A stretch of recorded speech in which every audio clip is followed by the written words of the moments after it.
welcome to EV Studio Oslo. If you hear this, your sound is doing wonderful. If you see me, the picture is fine. We're going to start anytime now, so stay tuned.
Ladies and gentlemen from all over the world, welcome to Oslo. Welcome to EVS35, the second day on Tuesday.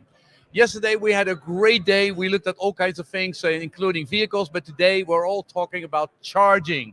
Charging is really important. We're going to talk about smart cities, see how different cities do it. We're going to talk about all the charging trends, the plug and play, the plug and charge with a vehicle to grid, how the infrastructure is holding up, because that's going to be really important. And then the big news, all the mega announcements are about trucks.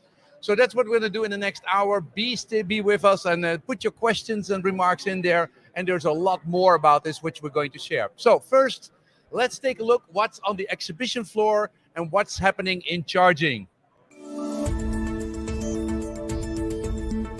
There are so many charging management systems. This one is from Finland. It started for only 1 year, and it's called Enabler, and they have 10,000 stations managed in, of course, in Norway, in Finland, in Scandinavia, and also in France and Italy. And the interesting thing is, how do you charge something like that? Well, they charge per session. It's 4 cents per session, doesn't matter DC, AC, and they give a lot of management information. And of course, they're completely hardware dependent. I wonder how many of these companies there are and how many companies will survive in the long run, because normally you end up with 1 or 2 who wins, but maybe they come from Finland. Of course, Israel is the land of innovation and they always come up with new things. So let's see this. This allows you to do super fast charging everywhere. And how does it work? Even with a very slow grid. If you have, say, 50 kilowatt, it basically is used to charge this thing. And what it is a kinetic engine. So it basically starts spinning. It's a half a ton, 17,000 turns per minute, and in that it has about 100 kilowatt hour of capacity, and it can be on top of the 50 kilowatt you have, so you can have 200 kilowatt of 250 kilowatt of charging everywhere with a slow grid connection. I look forward to having a box like that next to me at a place where I need charging. So Drives is a big name in the background of managing a charging station. How many people in the company? We are about 100 employees worldwide right now, Europe, US and Israel, headquarters in Israel. We are managing over 10K chargers directly and at least more than 100K on roaming. Yeah. And you work with ELAT in the Netherlands to implement the standard. That's correct. As we are moving forward in the world towards smart energy, we need to make sure that we support the different rates that are available for the consumers. So we have to allow those tools within the software to support our CPOs, the operators, so that they can support the different rates and the smart energy that is really needed for the grid in future days. So everybody knows EVBox and Alphen, but who has ever heard of eTrel? It's from Slovenia. And they make charging poles, and they have a couple of nice things. First, they have the terminal built in, so you can pay with debit card or credit card. They have a nice terminal here, so you can do everything with touchscreen. So that is also really nice. So it's very flexible. They do smart charging. They operate the maximum power to distribute it. And it's innovation from Slovenia. There's also a bit of a mystery at the EVS35 this year, because if you look behind me, I think it means there's not only cars this year. So this was the big opening of Scania. And Scania now comes with a truck which comes from the factory, and hopefully it's not 3 times as expensive, but maybe 2 times expensive. There's 4 battery packs in there, and every battery pack is 160 kilowatt hours. We're so excited if we can charge with 150 kilowatts or 75 kilowatt, but this is 3 megawatt. Having a nice cable with 3 megawatt, and there was an announcement here at the booth. This is 3 megawatt, but this little baby is 1.5 megawatt. So it means that if you have a 300 kilowatt hour battery, in 20 minutes this truck can basically go on and drive for another 350 kilometers. So this is the big stuff, and it's coming to a truck near you.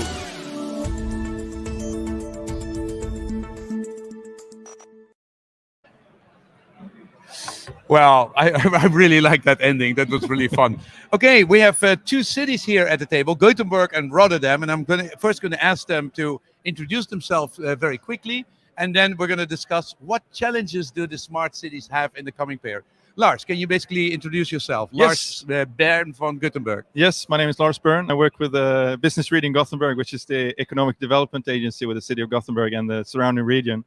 So, and I work specifically with my team towards the automotive and transport industries.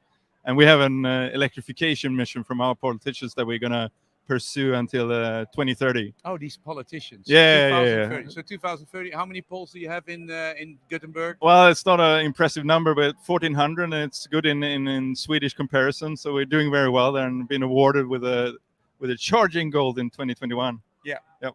Very good. And then we have Rotterdam. Can you introduce yourself? Yeah, my name is Lutske Lindeman. I work for the Sustainability Department of the City of Rotterdam, and I'm responsible there for the zero emission goals in mobility.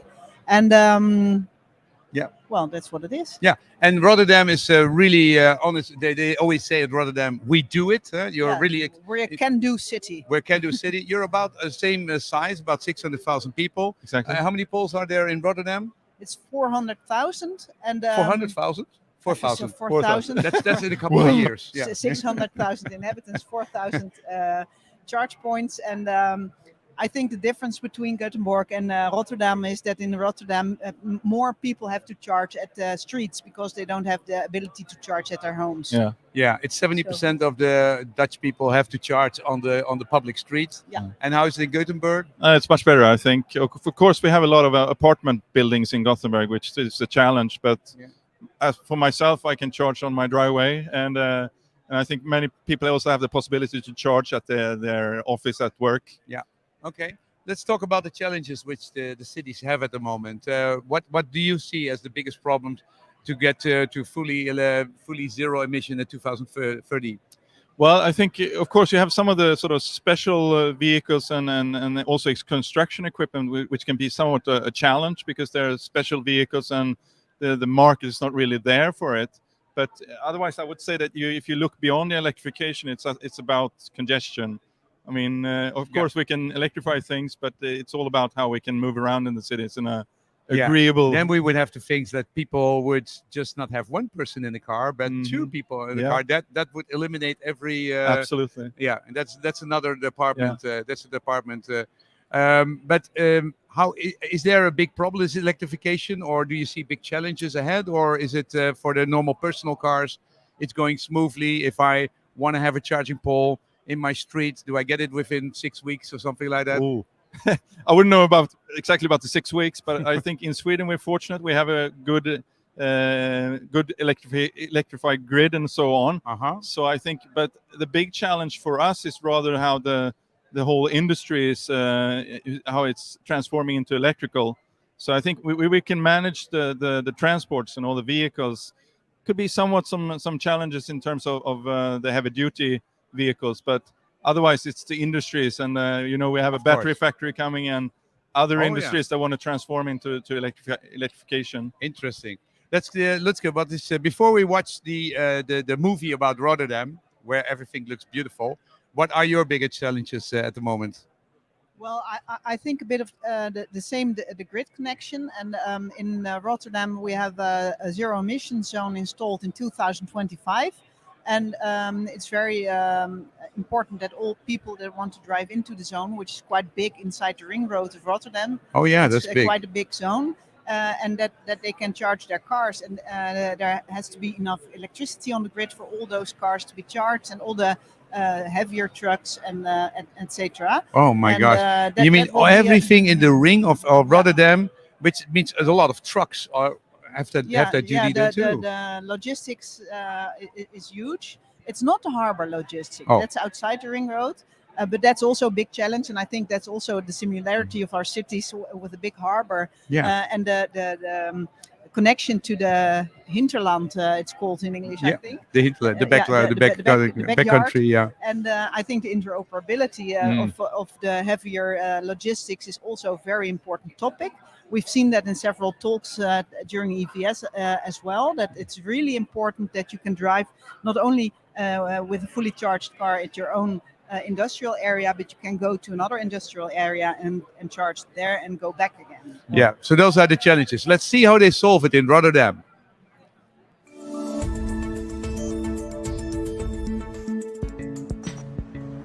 Rotterdam, a city that is continuously growing, but where space is becoming scarcer. Climate change has also forced the city to make smart choices.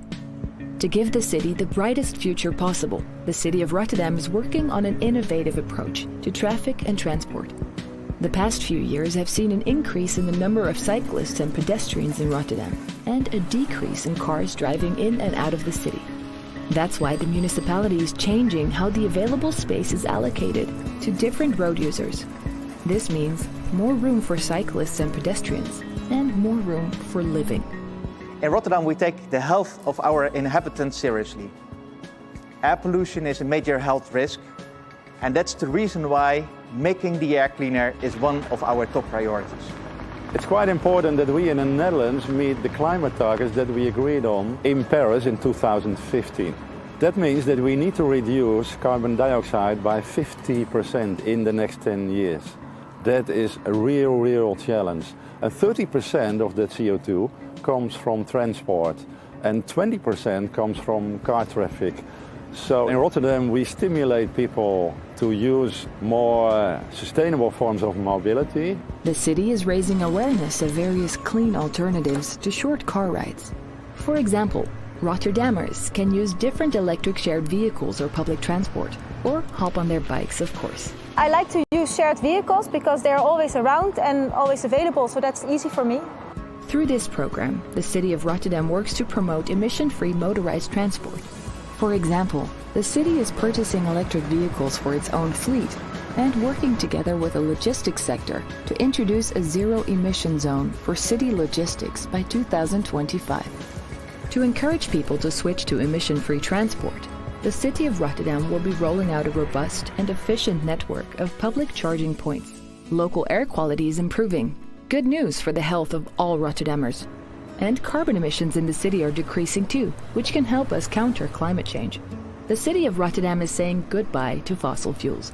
In Rotterdam, we are committed to fight the climate crisis. And that's the reason why, together with more than 100 companies and organizations, we've made the Rotterdam Climate Agreement. And a crucial part of this climate agreement is the electrification of our vehicles. The city is making the transition, as a community and in all sorts of areas, to sustainable power. I'm proud that Rotterdam, my hometown, is one of the front runners in sustainable mobility. Nowhere in the Netherlands you see more forms of sustainable mobility than here. Nowhere you see more shared cars, electric scooters than here in my hometown Rotterdam, and I'm very proud of that.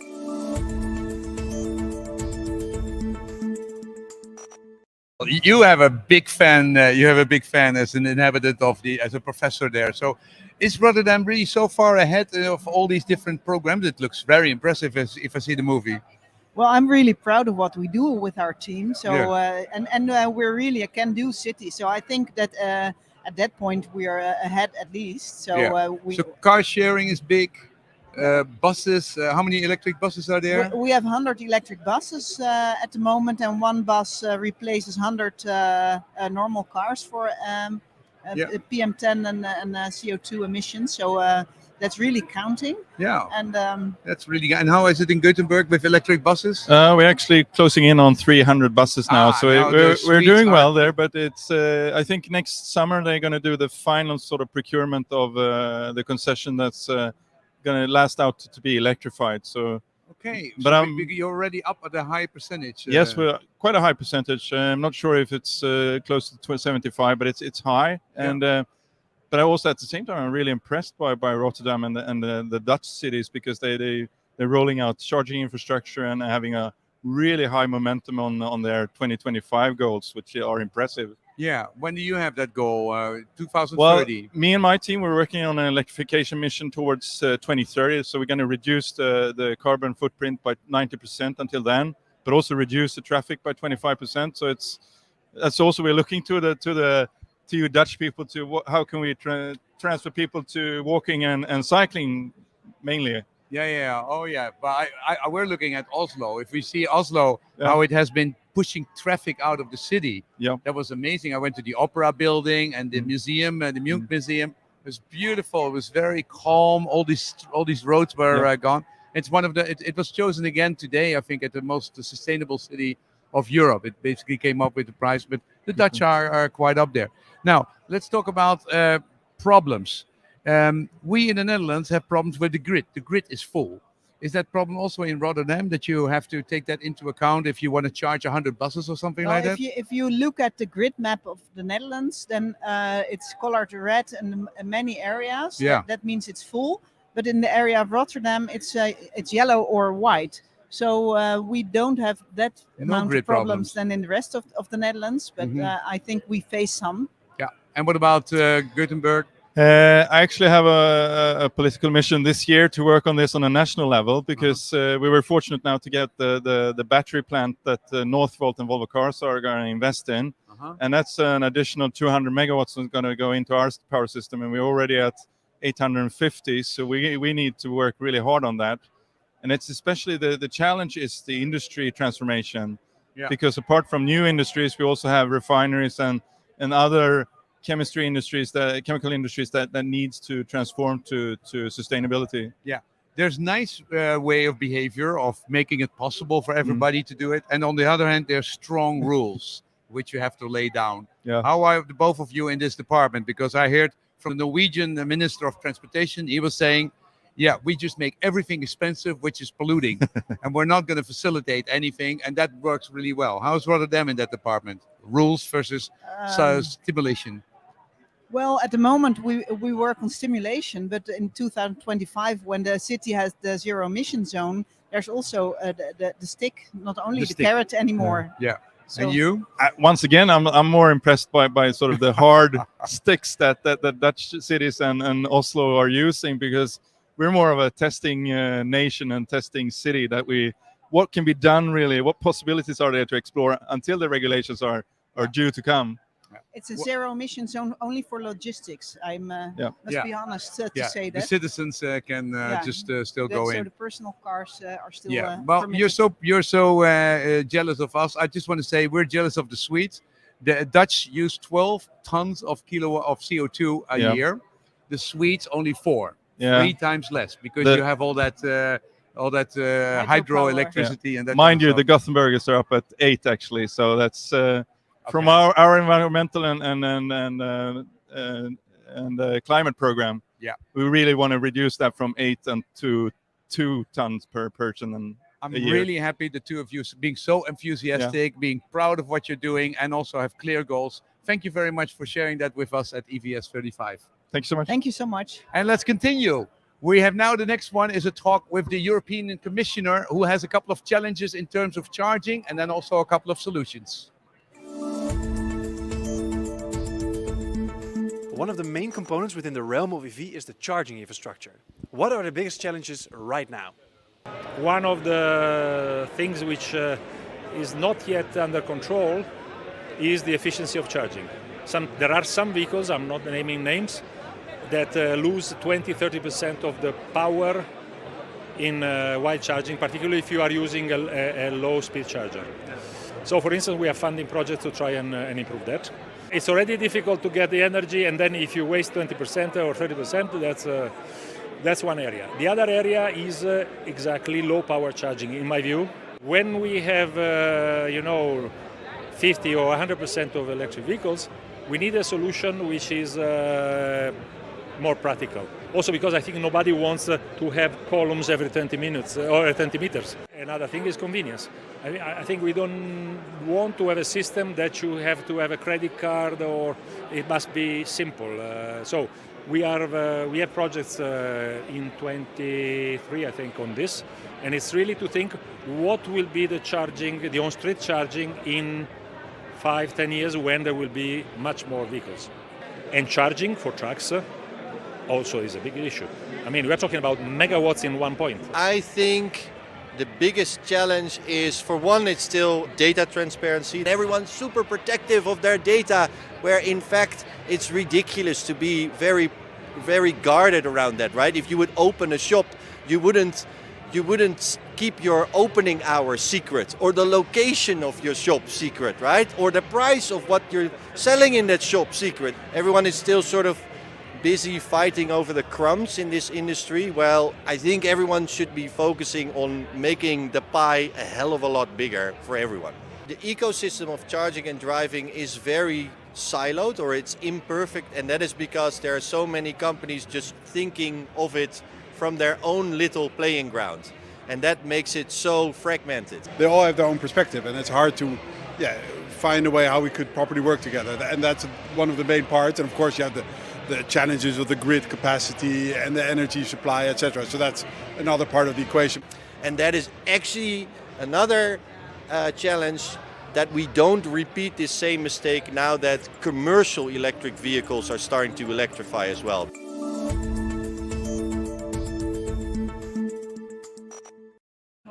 No, live. This is live. No, we are live. Hi.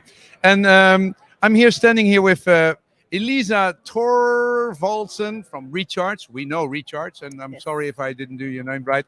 And we have Christopher Torner, from the CEO from Mer, which I'm a customer of because since yesterday. Welcome here. We're going to talk about the trends in charging. So let me start with Mer, because with Mer, I have to give you a compliment. I am so excited about Mer. Mer was wonderful as a company, because I was 2 days ago, I was with your supercharger. You have 50% of the superchargers in Norway. And I basically plugged it in. I then used my debit card, didn't work. My charging card, it didn't work. I scanned the QR code, a credit card, didn't work. I scanned the QR code and tried to download the app. It was only Norwegian. And then I called the customer support department and said, how can I pay for your charging? And it said, oh, you're a foreigner. No, we haven't included you yet, so you cannot pay for charging. But I will turn it on for you now, and I charged for free. So I thought that was wonderful customer support and customer service.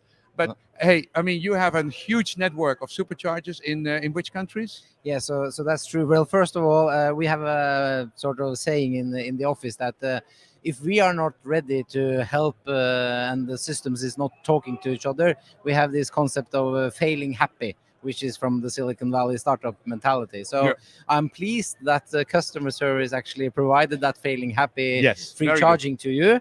And of course, we are working on the more systematic challenges on making sure the left hand and the right hand is working. So Mer is, we are now 6 companies. We have been acquiring 6 companies over the last 3 years.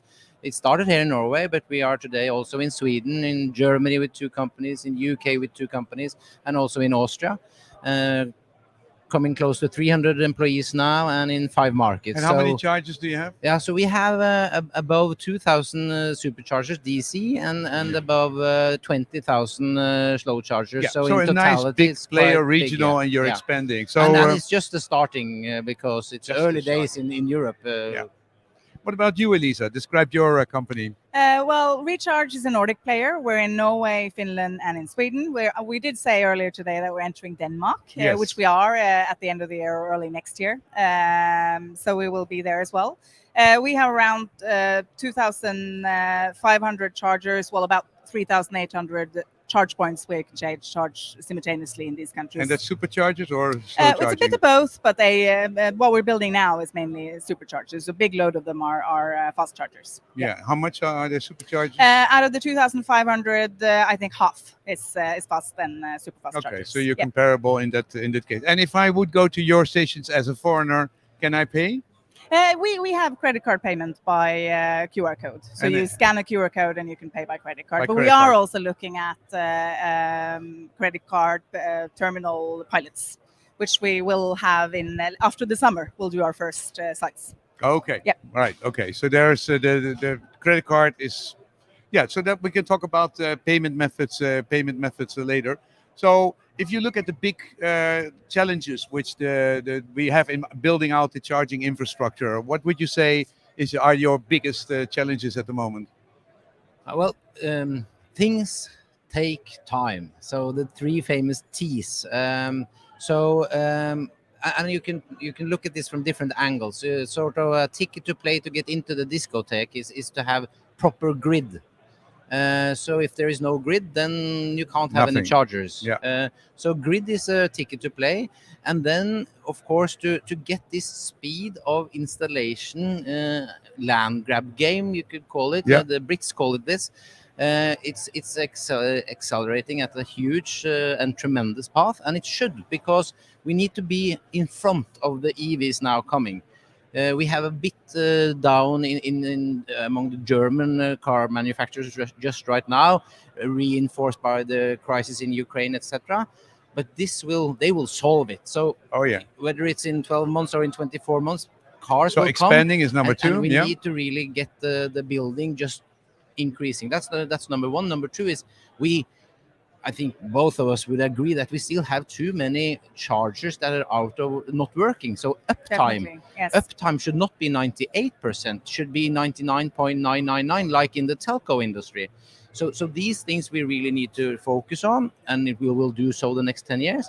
And then it's about the importance of consumer is king, right? So we all agree that payment methods must become much better than what you had in the intro, because we lose money on customers like you when we have to. Hey, go I'm happy. pay I don't have exactly. to pay, but but we learn from that, right? So we also see that we need more. And in the UK, we are having tapping because you need it. Yeah. I think you're touching upon very important things. I think the most important thing to solve the customer experience at the moment is building enough chargers. Wow. And we are working very, especially in Norway, we've come far talking to the politicians and the governments, talking about how can we make sure that the speed of deployment is What faster. do you need? What do you need? For now, it can take up to 2 years to get grid connections at certain locations. 2 years. Up to 2 years, and it differs from place to place. In some places, some grid companies are So we quicker, but complain we in the really, Netherlands. really need. We complain that it yeah. takes 3 months. And in Sweden, it's a bigger issue because there's more of a problem with the capacity. Yeah, in general. Sweden is slow. Yeah. Oh. Sweden is very Holland slow. is quite fast. Oh yeah. Yeah. So Yeah. we had just had Gothenburg, and he didn't mention it as a big problem. So I should have known that it's a problem that the grid. I But think the access whole to the industry, grid, access to the grid is a really important Definitely, thing. and I think we need. It's not only the grid; it's also building permits. If you're building larger sites close in city areas, you have to work on making the whole industry around charging. All the other players that are not, they need to be a part of this electrification in a really strong way. Yeah. Okay, let's. This is about the this is the past. Okay, so this is really the current things. We need infrastructure, we need uptime, and we need payment mix. Let's Definitely. look a little bit at the future. I just want to basically put in my basically put in plug and charge. You know, that is something. When is that? When do you expect that to have implemented in your networks? When there are, when all the cars and all the hardware are ready, we will also look into that. That will go slowly. Yeah. Slowly, of OEMs course, we are are starting. already looking into it. Of course, but are you going to have that ready next year or in 2 years? There's not the market for it yet here. What about you? Yeah, no, we have we are working now. We have a project on auto charge, which is plug and charge, right? Yeah. You could either choose auto charge or you can charge. You choose plug and charge ISO 15118. Yeah. However, on the ISO 15118, we're not so pleased with how this is structured with the intermediate so far. But on auto charge, we are quite pleased. So, a promise we are short. We have to go short. Wanting to deliver on is to implement auto charge during this year. Yeah, this year. No, just wait 1 second. Let's first look at something else. Let's look at the lamp post with integrated charging poles. That's something which I met during lunch. Just during lunch, I was sitting next to them. Let's find out about that. Even during lunch, we see innovation. Here's a lamppost with an integrated charging pole by Dutch Charge. When is it coming to the market? Well, the 1st of July, we are starting in the municipality called Renkum. And is it what is the price of a lamp charge? A lamppost with a charging point is around 3,500 euros. Which is the same as a normal public one? Absolutely, yeah. Okay, so there's going to be millions of charging poles, lampposts with charging poles integrated all over the world? Well, in the Netherlands, I think around 100,000 we can put in the market. Yeah. Okay, great. Dutch Charge with their lamppost with an integrated charging point. Yeah. So, is that something which you can imagine implementing, a lamppost with integrated charging? It's now a product and it's certified. Is it DC as well? DC charging, or the first ones are AC. No, it's basically meant for slow charging. Of course. Yeah. Can you imagine? In this industry, we all need to pull together. So I welcome all the good initiatives when it comes to. It's smart, right? Yeah, it's smart. You need light, you need charging. Let's combine. Let's look further in the future and let's see if we can charge during. If we can charge from Sweden, I think during driving. I think that's really exciting. So the energy you get from the road, you can use to drive outside the road. Here's a 3D model of the pickup. So we have 3 sliding contacts here, reaching the rail. And when the rails switch on the power goes up through the sliding contact and it's rectified on board. So we have a constant 600 volt DC up in the vehicle. So on the pickup, there is an antenna sending a signal to the road. And the receiving antennas in the road detects the vehicle ID, so it knows what vehicle is driving on the road. And if everything is correct, it switches on the power. So it's kind of an access control. And because we know the ID of the vehicle, we can measure the energy. So we actually have a billing solution built in the rail. We want to make a difference in how we transport people and goods. We want to make it safer, smarter, and more energy efficient. I think that's a nice Swedish innovation, and that's a long term away. But the wireless charging, for buses and taxis and later for personal cars is much more closer, right? Yeah, we actually have a pilot together with Momentum Dynamics, Oslo Kommune, and taxi companies in Oslo, where we are charging fast charging. You made it famous. Yes. We all know about it thanks to you. Oh, it's an excellent project. We're the operator. Yeah. Yeah, and will it go to the next step? Will it go for the buses? Will it go to? I think Momentum Dynamics works with bus charging as well. So definitely, it's a business case that will work for many different. Any new areas. innovations you're foreseeing as a last statement? Yeah. So as I mentioned, we are focusing on auto charge because that is the current technology. I'm following this project closely though, and inductive charging. I don't know whether it's the future, but I think it's part of the future mix. Yeah. One thing I do know is that the technology shifts in this industry. We have not seen the end game. So it's just to pay a lot of attention, be curious, and stay in the industry. Keeps on changing. Thank you very much, Lisa. Thank you very much. We really appreciate it. Okay, let's go to the next step. And that's what everybody is talking about at EVS35, and that is about trucks. And let's talk to the standardization organization, which came with a mega announcement. Michael Keller, you're from Chagrin, and we're going to talk about the charging at the moment. So this truck is designed for 1.2 megawatt because that's relevant for the use of the long-haul trucks because of 4 hours driving, 40 minutes pause, and then they can charge it. But the whole system is up to 4.5 megawatt design. So the connector in the system, and that's what potentially is also used for the mining, the ferries, and all the other applications. God, what will you do to the grid? The grid will collapse if you have a bunch of these things connected.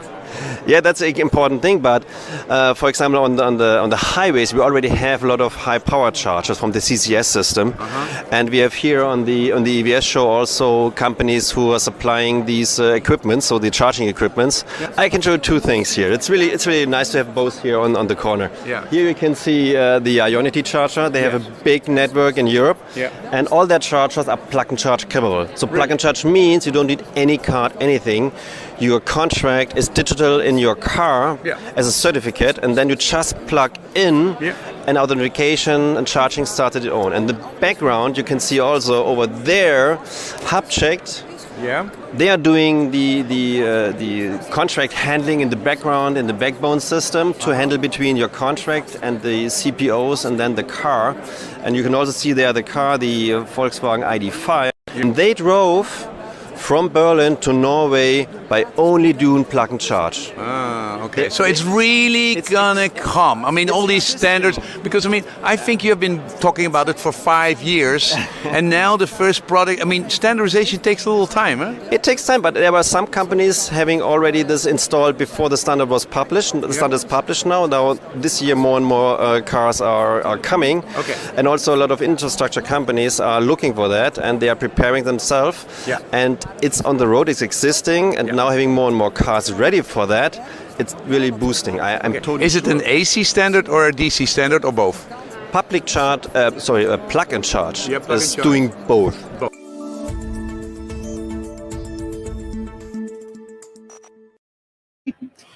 Yeah, so that was really the mega announcement of the standardization organization today. That was really, we've been waiting for a long time. Eh?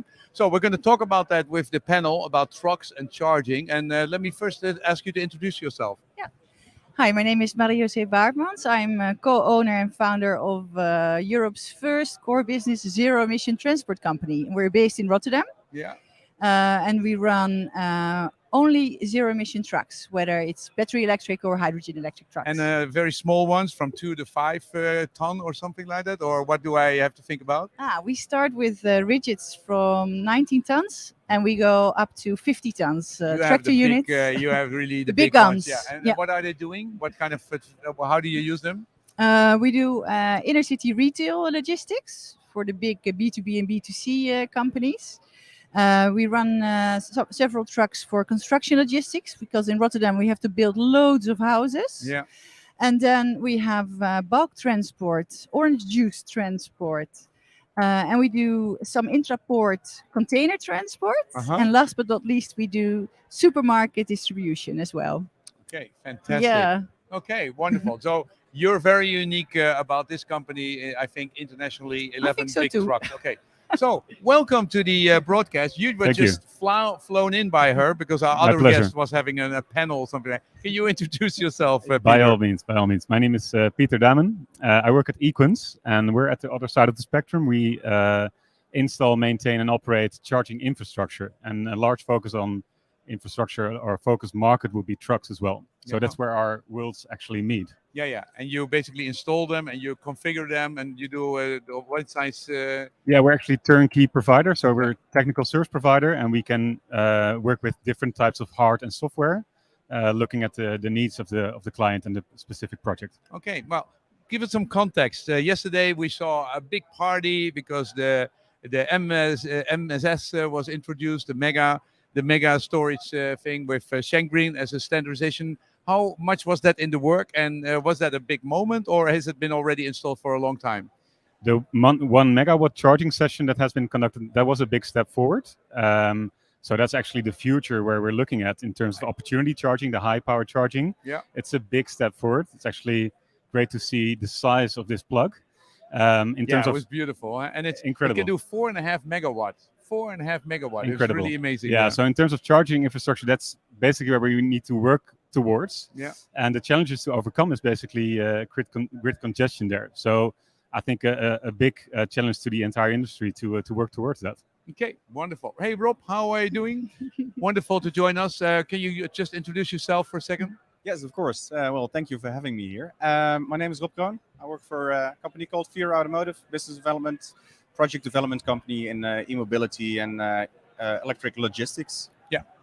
Okay, so we're talking about trucks and charging. I have the feeling everybody's talking about trucks. All the sessions which have to do with trucks are full, and everything with personal cars are like, we've been there, done that. Really not important. Can you? Is that in the making, or is that really? Does that surprise you too a little bit? Yeah, I think it. Of course, we are working on both parts, and the challenges are now different. I think with the passenger vehicles, it's really about the next level of implementation, and that's totally different than the percentages we're talking about now at e-logistics. If we're talking about lower than 0.05% of the fleet being electric, Yes. then there's a lot of work to do over there. Yeah. Well, and that's why you're very special, because until now trucks were slow in uptake, slow in kilowatt hour, slow in available models, slow with everything. Why, in this really difficult time that you had to pay 3 times as much for a truck, why did you get into this market? How have you been able to go into this market? I think when we started, first of all, I have a background in a family-owned transport company. It used to be completely diesel. You know, they say you have diesel in your veins. Well, that changed. Now I have electricity in my veins. But we sold that company, and in 2014, first research came out with the knowledge of what do emissions do to our health. Sure. We had big air quality issues in the inner city of Rotterdam. I live in the city of Rotterdam. I live in that area. And especially young children were affected because all the particles remained at 1 meter high. Oh, yeah. And my children were 1 meter high around that age. Yeah. So it was mainly intrinsical motivation, but also the fact that we foresaw this problem, this issue rising in other European cities. It wasn't only Rotterdam that was a dirty city, but all major cities have air pollution. And we saw it as a business opportunity. And if you looked at the public transport, it started there already. The first passenger cars were on the road. Yeah. And we figured, knowing our industry very well as a very conservative industry, if we take steps now, we can be a front runner and gain market share. Yeah, So it was both intrinsic And how did motivation. because I also know this industry, so that's the intrinsic motivation. I Yeah. completely understand it, and we all share that. But you had to pay a huge amount Huge of amount money. of money. Was there a lot of subsidizing, or were there a lot of launching customers, or Yeah. how did you make it work? So as a core business, it's not something you can incorporate in your existing business and say, okay, it's part of my innovation budget. No. So we started off, and we found 2 launching customers at that point, which were a very big Swedish furniture company with these lovely meatballs, Yeah. and the clothing company CNA. And they said, we want to do trials, have the experience to learn what we run into, and basically see what it means for the rest of our fleet. Yeah, we've got hundreds of trucks on the roads. You need to start doing some pilots and gain experience. So they were willing to start experimenting with us. They were willing to pay the extra price. How much was it per kilometer? Double? It was not. It was about double the transport cost in general. okay, Yeah, so yeah. huge amount. But if you take it in bigger perspective, they maybe have like 100 trucks each on the road. If you do 1 truck electric, it probably absorb it in but the I just, transport for my budget. feeling, I Yeah. mean, that's really about. Yeah. So that's how you got it. How That's you made how it we work. got started. Yeah. So this industry, I talked to Auke Hoekstra, you know, which is a big trend watcher and the Jesus of the industry, we call him. But he said trucks will move faster to electric than personal cars because of the cost of ownership. When the cost of ownership is positive, it will go faster with these trucks. How are we in that department? If you look at the price of the trucks and the price per kilometer, which we in the end up will have to evaluate. What is your opinion? So, well, there's in terms of purchasing price of trucks, there's still steps to be made. So we still they're not need 4 times, but they're now, let's say 3. 3 times. Well, I think my colleague on the left can tell better. But we can still use the let's say the help of governments and subsidies in terms of stimulating this transition. And one good example, I think, in the Netherlands is about renewable fuel entities, which really help to, let's say, put as much renewable energy as we can into electric mobility of trucks. And that's a good example of a measure that actually works to help accelerate this. Okay. Jan, tell us, Rob, tell us what is happening with the prices. When are we going to get decent prices from Volvo, from Scania? When are we going to get at double the price level? Double the price level. Well, first you get two things, of course. You get the purchase price, and then you've got the operational costs. Yeah. And well, we know from passenger vehicles also, like the operational costs are often a lot lower. Energy costs are lower compared to the diesel, and maintenance should also be lower. Yeah. If the trucks are reliable and you get good contracts. But so meaning if you're able to make enough kilometers, you'll sooner reach the break-even point. And that break-even point of total cost of ownership is expected for N2 and 3, so medium and heavy duty trucks, is expected to be before 2030 without any like political influence, like purchase subsidies or anything else like that. So we need to, but to achieve that, the manufacturers need to build these trucks more efficiently, need to be able to buy the batteries at a better price. So means ramping up the 2030 without subsidizing. If you have rules, like I mean, it will be forbidden to go into the cities. That will be a very practical rule, right? I mean, what do you see of the future? Well, I think that EU regulation is going to play a big part as well, because by 2025, truck OEMs should reduce their emissions by 15%. They're not going to make it. The 1 or 2% that they're not going to reach, they can compensate by putting electric trucks on the road. And those trucks, they need to sell them. And that's going to be about 10 to 20,000 trucks that all the European truck brands need to put on the market. At this moment, they're looking at countries that offer good subsidies. So trucks go to Germany now and then. Yeah. The Netherlands, if we got more money for our subsidies. Yeah. Of course, Scandinavia does well. I know that. But not Italy and France and exactly. Spain. And but what we'll see is that probably won't sell these 20,000. So hopefully by 2024, 25, you'll see the prices going down, because the penalties they have to pay by the EU are enormous. Just like now with the personal cars. Exactly. Yeah, That's okay. they've learned that from the passenger cars with Dieselgate, and that's something that we benefit from. So that's great. Yeah. Okay.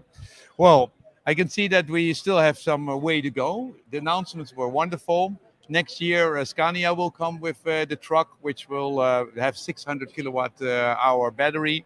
The charging, there's a proposal for the European Commission, which has basically come up with a proposal every 60 kilometers for a truck. Will that proposal go through, you think?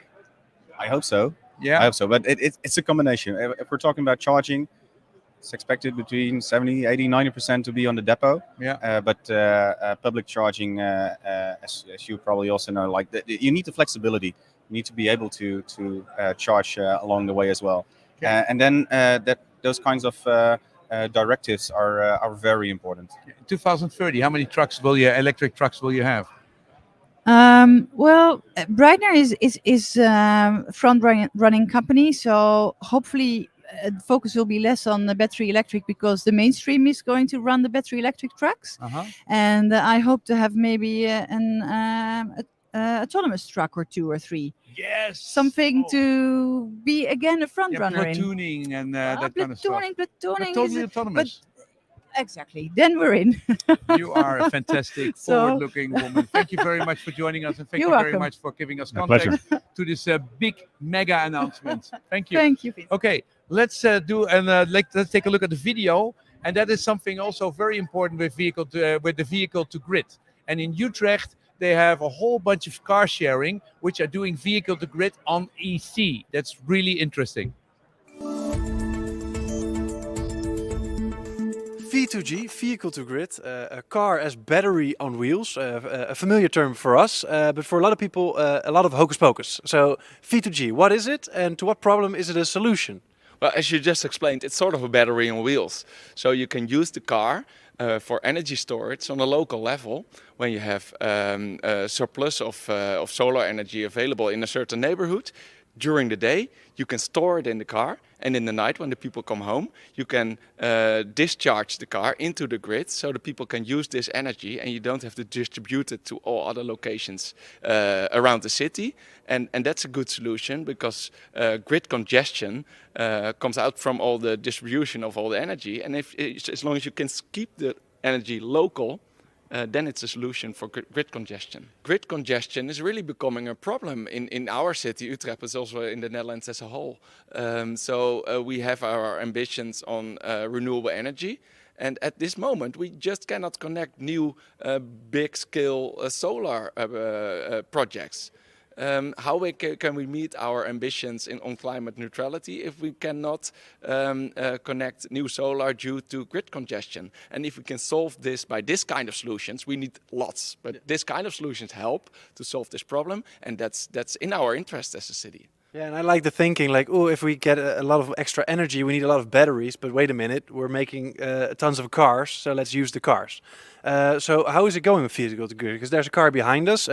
Is this a vehicle to grid car? Yeah, it is. This is an AC bidirectional car, which means you can connect it to a bidirectional AC charger. Just a public charger, we have like lots, 1250 in Utrecht only. And you can discharge the car via this charger. Now we have 25 cars. By the end of the year, there will be 150 cars of this type. And we hope to become the first bidirectional city of the world, supported by this system. And it's all shared mobility, right? Yeah, it's all shared mobility. That's a good thing. So actually the car earns its money by being rented by its users, by its customers. But when it's standing still, it can serve as a battery and can earn money from energy trading. So it's a double business case. 90% of all new built batteries in the world is going into cars. So this is really the solution for this problem.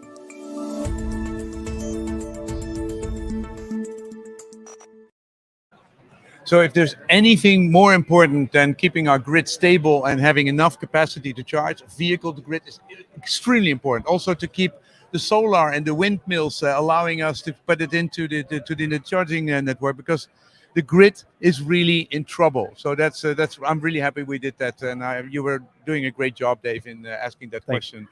Okay, so let's recap what we learned. First, this morning we were all sitting there to go to Ellen's session on charging. What were your takeaways from that, Ellen? Well, I had to lead the discussion, and it was difficult because there were different big fast charging organizations, and they're always telling their nice stories about how they believe in user friendliness and how their app is so user friendly and how it's so easy to just put your credit card. Yes. And it's always a question that, because I'm there from the perspective of the driver. So, and we have been driving here to Oslo, so I could, sort of challenge them with my experience. So after this nice stories of the people from Recharge and Mare, I said, yeah, it is good, but it didn't work. So, and that was, and it's not, and everybody was laughing in the audience. Yeah, everyone, but it's not to be a pain in the ass, but it's to be a reality check. And the same discussion was there with the legislation, because all the parties have different reasons not to want to be legislated. For example, Tesla said, well, it will only slow down the developments. But then again, on the other side, we shouldn't be listening to that. We have got our own wishes, and we need to be strict in that. And otherwise that was a brilliant presentation from, I think, Eric or something like that. Eric Lorenzen. He was wonderful. What were the free rules? What are the free rules which we want as chargers? What are they? I think you should ask Robert, because he was a big fan. Robert, what was the I found that a very good remark from Eric. He said the three basic rules for user-friendly charging. Number one, build enough chargers. Number two, make sure the stuff works, really. Yes. And number 3, the customer is always right. So that's what's very important. I actually think I dispute a little bit the order of those rules. I think, in my opinion, number 1 should be make sure the stuff really works. Because if it doesn't work, you can get stranded. That's ridiculous. So you should be 300% sure that they are available and that they work. Yeah. Hey, and you also had Tesla. Everybody was looking. I came to the audience. I wanted to know Tesla. They're huge. They are opening up their network in the Netherlands. Actually, also in Sweden, but we didn't make it. We couldn't make it work. It was very interesting. What did he share in terms of numbers and percentages? How much? What did you know now? What do you know? I asked it the direct way. I asked it on the left side. I asked it on the right side, but there were no direct answers. And I think I don't like that about Tesla. I like their attitude. I love their cars, but I don't like their attitude towards openness. They don't share. And I don't know why, because they lead the way. They lead us the way. So it was nice. And I got to know some secrets, but I leave it there. I leave it here with me because I don't want to get anyone in trouble, but I don't like their openness. I think their openness would help us, to be honest. Dave, you are with the eyes of somebody who goes asking the most beautiful, wonderful questions. How does this work? What was your experience in the last day walking around? Well, actually, the vehicle-to-grid one was really cool to hear, because I'm from Utrecht, actually, so it was cool to hear that Utrecht is doing so much about it. And do they have so much car sharing, electric car sharing? Yeah, you have what's it called? We Drive Solar. It was the car as well. You see them more and more. It's like white Teslas even. So you see them popping up in Utrecht more and more. So yeah, that was fun to hear. And of course the truck we visited with the megawatt charging. So those were the 2 things that had the most impact on me, I guess. Yeah.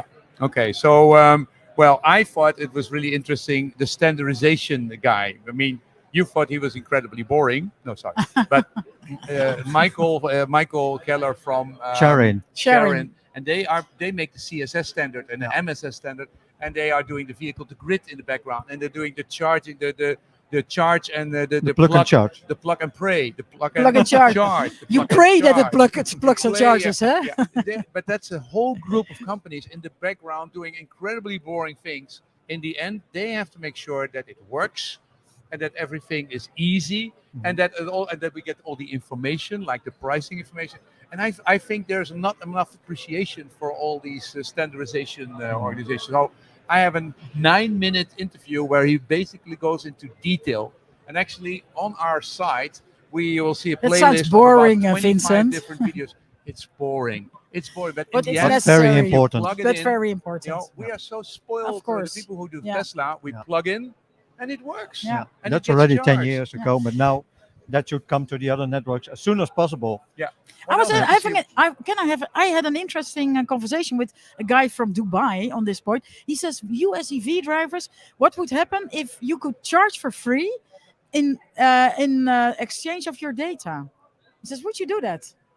I said, well, I don't think I would do that. But yeah, he said, but you get so much better service. And I thought that was an interesting point of view, that he didn't make any, because our data are already here. So that I thought was an interesting discussion. We already reveal a lot of our data. I think Tesla knows a lot about our charging behavior. I think also now with some apps that have very good introduction prices, they do that also in exchange for our data, to be honest, I think. Yeah. Let's ask somebody else about what he thought were the most interesting speeches during the conference. Kevin, what did you see at the conference which was really interesting? For me, it was really interesting the discussion about the Hyperloop, the developments in the Netherlands, and what I'm really looking forward to is today's presentation about the e-mobility around trucks and logistics. Yeah. How was the academic level? I was not too impressed about the academic level, but perhaps this is more a networking event rather than an academic event.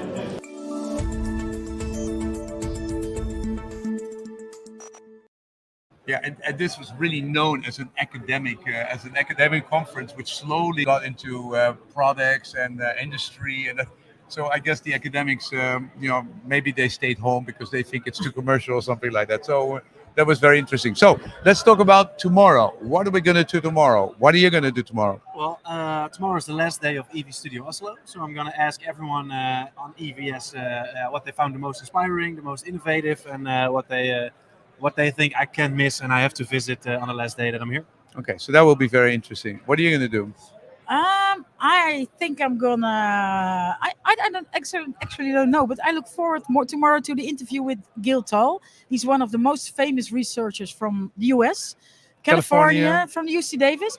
And you know what? I think we cannot say it now, but the next EVS will have something to do with California. Oh. So I think that will be a hot item tomorrow. Okay, Robert. Well, I hope to see some of the scientific presentation tomorrow because honestly, the last 2 days I didn't have any time for it. Also, the main stage, I think I've seen only 1 or 2 presentations, so I have to look for that tomorrow. And tomorrow afternoon, I'm in a session about charging in apartment buildings. Very interesting to learn from our colleagues over from other countries. Yeah, extremely important. Okay, and tomorrow what we're going to do at EV Studio Oslo is we're going to look at aviation. So what's happening there? Are the battery operated planes, which I already used myself, are they going to be big? What happens in maritime? And also we're going to have scientists basically presenting, and we're going to give you impressions about a lot of other little gadgets we came up with. So stay tuned. Tomorrow we'll be here at 1 o'clock, not at 2 o'clock, but at 1 o'clock. And also make sure that you look at all the other videos because a lot of details we covered here. There are larger videos which go more into depth. You can find out anything you want at EVS35 on the YouTube channel of the Association of Electric Driving, EV-rijders.nl. See you tomorrow. And thank you guys.